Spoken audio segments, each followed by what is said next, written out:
Assalamualaikum warahmatullahi wabarakatuh.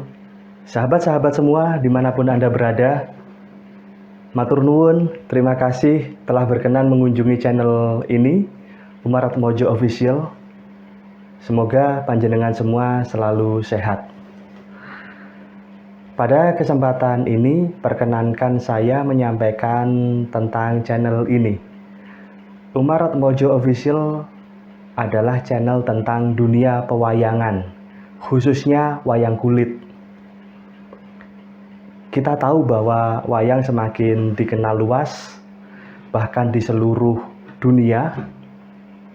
Banyak yang semakin menggemari wayang, ingin mempelajari dan sebagainya. Kebetulan saya juga sedang belajar wayang. Dan juga ada beberapa wayang yang saya koleksi. Dalam belajar apapun, saya gunakan suatu pedoman yang saya sebut sebagai caranya belajar atau ilmunya belajar. Ini berlaku untuk bidang apapun yang saya pelajari.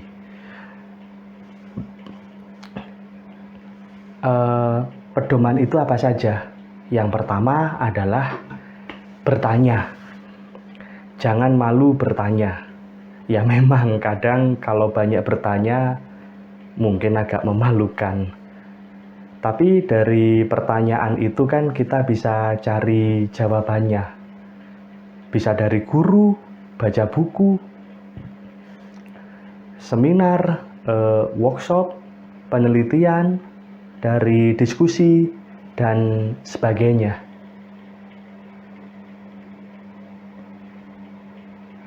Yang kedua itu membagi apa yang telah dipelajari. Artinya berbagi. Dengan berbagi ini akan menguatkan memori, akan menguatkan ingatan. Karena kita pernah bercerita. Kalau disimpan sendiri itu kan kadang juga bisa jenuh, tapi kalau kita sharing, di samping menguatkan ingatan juga mungkin dengan sharing itu jika ada yang tidak sesuai, ada rekan yang berkenan meluruskan, kan kita jadi tambah wawasan baru gitu. Ada peningkatan gitu. Nah, karena saya sedang belajar tentang pewayangan, maka melalui channel ini saya ingin berbagi tentang apa yang saya pelajari dan ketahui. Dunia pewayangan itu bisa dikatakan kompleks banget ya. Karena berisi berbagai bidang seni. Ada seni drama, musik, vokal, komedi, seni rupa, dan sebagainya. Tentang seni drama itu kan jelas sekali bahwa di setiap pagelaran itu selalu ada lakon yang diceritakan. Kalau kita menonton pertunjukan wayang kan pasti ada keterangan atau mungkin di spanduk-spanduk ada keterangan lakonnya apa gitu, dalangnya siapa. Nah, lakon itu kan merupakan suatu drama. Di dalam lakon itu kan ada banyak rasa, ada senang, susah, ada guyonan, ada wejangan serius, dan sebagainya. Tentang seni musik, pagelaran wayang itu kan diiringi gamelan.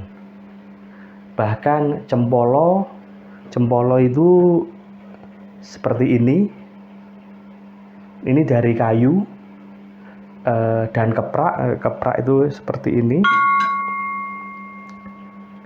Ini bisa dikatakan juga alat musik karena ini jika dipukulkan di kotak menimbulkan bunyi, dan ini tanpa dalang membuka dengan ketukan cempolo ini di dalam kotak dengan kotak, maka pertunjukan nggak akan jalan. Pasti pertunjukan wayang itu diawali dengan dalang memukulkan cempolo ini di kotak. Perkara memukulnya itu berapa kali, 3 kali, 5 kali, atau ada yang 7, berapapun itu variasi berbagai dalang, karena beda-beda. Misalnya begini. Nah itu. Kalau keprak dimainkan dengan kaki juga. Jadi dalang selain memainkan wayang juga ada instrumen alat musik yang dimainkan, yaitu cempolo ini dan keprak. Keprak dimainkan dengan kaki, kalau cempolo dengan tangan. Itu. Tentang seni rupa wayang misalnya. Ini tadi saya memainkan wayang ini, misalnya ini wayang Janoko. Ini sampai jadi wayang yang siap digunakan seperti ini melalui banyak tahap, mulai penyiapan kulitnya. Umumnya wayang itu dibuat dari kulit kerbau dan kulit sapi. Nah, itu kan dari pejagalan, terus kulit itu diproses, disamak, sampai kulit itu siap untuk ditatah. Kemudian kulit itu ditatah atau diukir. Dan terkadang dalam satu wayang ini penatahnya nggak cukup satu. Terkadang yang natain badan, yang menatah badan ini dan sandangan ini dengan yang menatah wajah atau istilahnya bedahan bagian wajah ini dikerjakan oleh orang yang berbeda. Nah, setelah ditatah masih belum bisa digunakan, perlu disungging, diwarnai gitu. Perlu diwarnai. Jadi kalau baru ditatah itu ya bentuknya masih putihan istilahnya. Putihan itu misalnya ya seperti ini. Ini putihan yang sudah digapit gitu. Jadi masih belum ada warnanya, masih warnanya si kulit itu. Nah, ini untuk menjadi seperti ini kan harus diwarnai, harus dilukis. Dilukis itu disungging. Nah, setelah disungging, diwarna, berikutnya digapit. Nah, gapit ini seperti ini, misalnya gapit sungu ini tanduk kerbau gitu. Ini gapitnya dari tanduk. Ini untuk membuat gapit ini sudah merupakan karya seni sendiri. Belum lagi ngeluk gapitnya ini supaya seluas mungkin. Nah, ini gabungan berbagai seni untuk menghasilkan wayang yang siap digunakan untuk pagelaran. Nah, gitu. Jadi dunia pewayangan itu mampu mewadahi banyak seni. Lalu bagi yang masih awam, belajarnya dari seni yang mana dulu? Sebenarnya bebas, nggak ada patokan dari seni tertentu. Ada yang belajar gamelan dulu, baru kemudian merambah ke yang lain, macam-macam. Beda orang bisa mulai mengenal wayang itu dari arah yang beda. Semua sah-sah aja. Selama menyukai wayang, masuk dari sisi manapun, ya saya kira akan baik-baik aja. Karena wayang itu juga luas. Bisa menampung apa saja. Bisa dimuati unsur apa saja. Untuk dakwah bisa, untuk edukasi bisa, untuk membawa muatan politik juga bisa. Jadi luas, manut dalangi istilahnya. Ya tergantung dalangnya. Dan siapapun yang ingin mempelajari wayang mungkin punya basic dari seni musik atau dari gamelan, bisa masuk dari situ. Atau mungkin dari seni lukis, ya bisa masuk dari dunia lukisan itu. Oh, mengapa kok yang ini diwarna hitam, kok yang ini motif batiknya seperti ini, misalnya. Oh, ini sandangan ini di motif batik parang, atau mungkin bludiran, atau ada yang nyebut itu manggaran. Nah, ini terus ini ada telancapan dan segala macam. Jadi beda orang bisa masuknya dari jalur yang berbeda gitu. Tapi nantinya akhirnya ketemu, yaitu ketemunya apa? Sama-sama mempelajari wayang. Nah, karena di setiap pagelaran itu selalu ada lakonnya, maka di channel ini kemungkinan besar kita akan banyak membahas tentang lakon. Ya tentu juga akan ada tema-tema lain yang dibahas, namun masih tetap berkaitan dengan dunia pewayangan, apapun temanya. Misalnya tentang sastra pedalangan, tentang seni rupa, dan sebagainya. Tentang lakon itu kan banyak sekali ya. Banyak banget lakon wayang.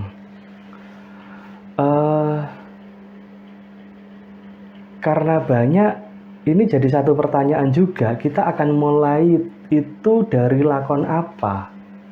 Nah, apapun lakonnya harus memenuhi beberapa syarat. Pertama, lakonnya itu harus istimewa, penuh pesan moral. Yang kedua, lakon itu memiliki sebab dan akibat pada lakon lainnya. Jadi nyambung dengan lakon yang lain, baik yang sesudah maupun yang setelah.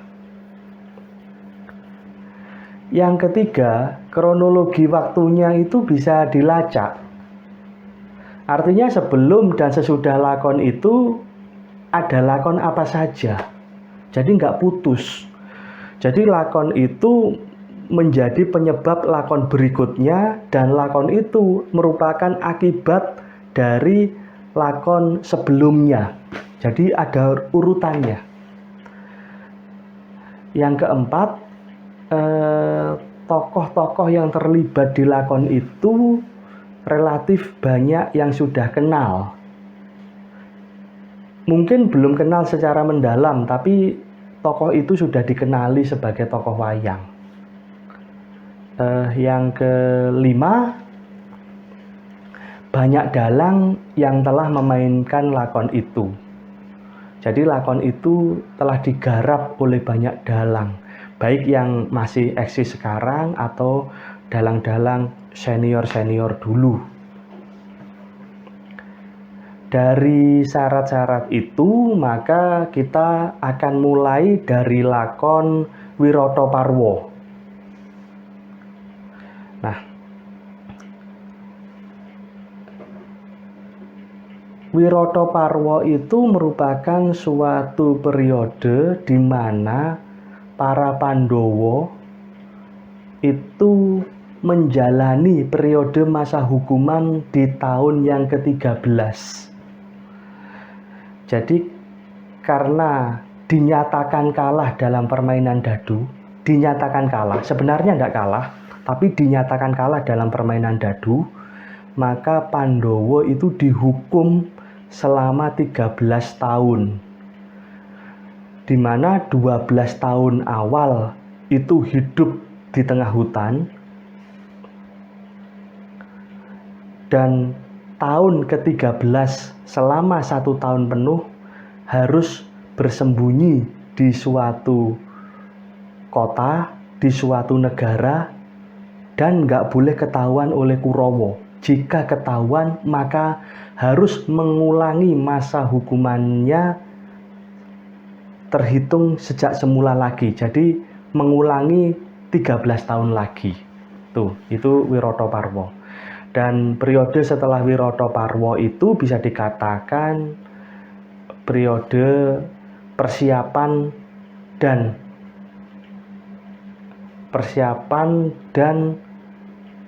hari-hanya perang Baratayuda Jayabinangun. Tuh. Kalau periode sebelum Wirataparwa itu bisa tergambarkan sebab-sebab terjadinya Baratayuda Jayabinangun. Jadi kita mulai dari Wirataparwa. Jadi ini ibaratnya bercerita tentang Indonesia. Wirataparwa itu seperti Jakartanya. Jadi kita cerita tentang Indonesia mulai dari Jakarta, kemudian merambah ke tempat-tempat atau kota-kota yang lain gitu. Nah, jika semakin memahami lakon wayang, maka kita akan semakin menikmati jalannya pertunjukan dan juga semakin mengenali baik buruknya setiap tokoh. Misalnya Sengkuni itu kan kondang banget, dan itu terkenal liciknya, terkenal jahatnya.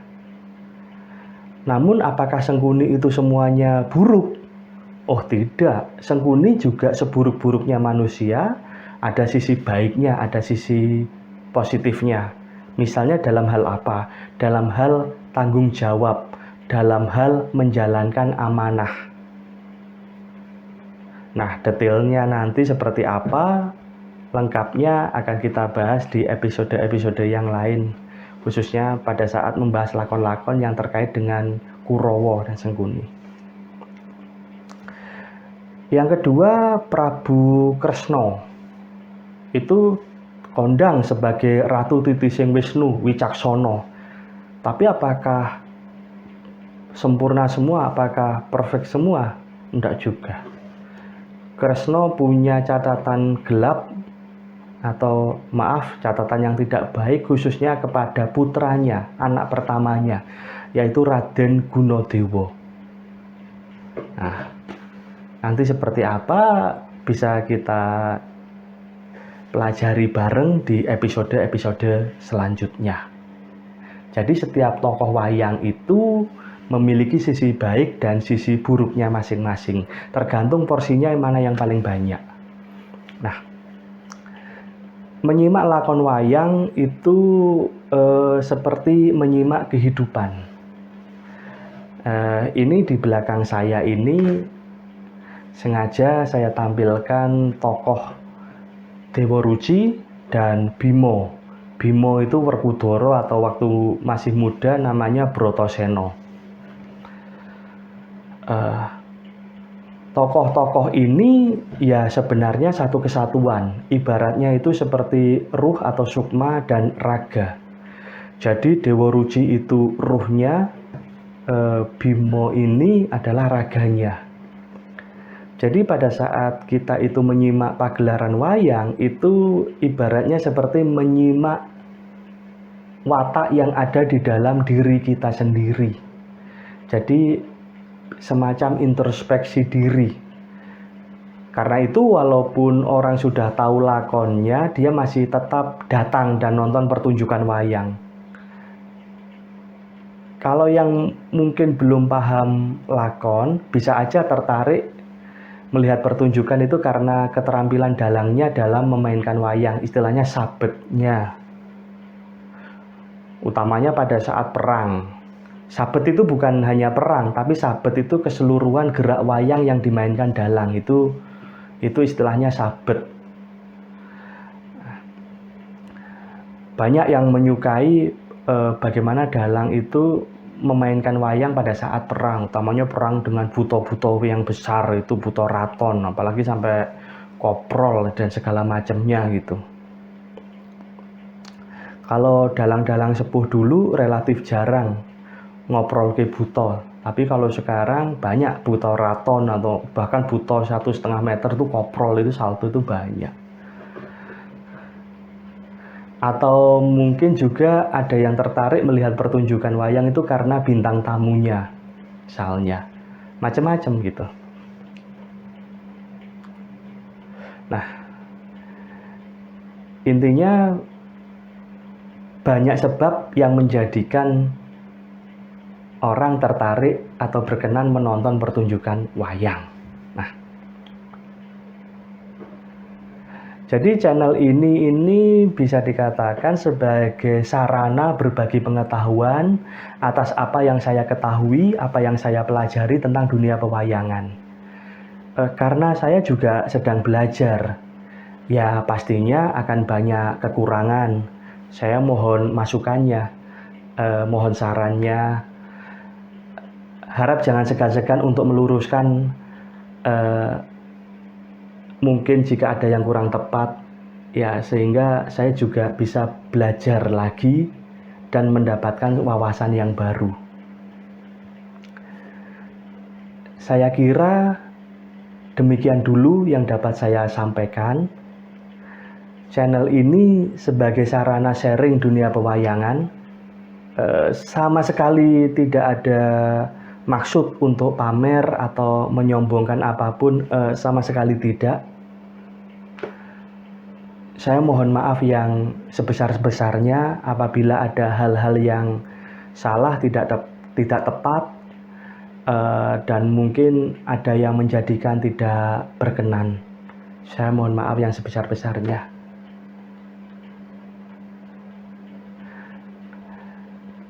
Terus ikuti channel ini. Terima kasih. Bangga mencintai wayang. Wassalamualaikum warahmatullahi wabarakatuh.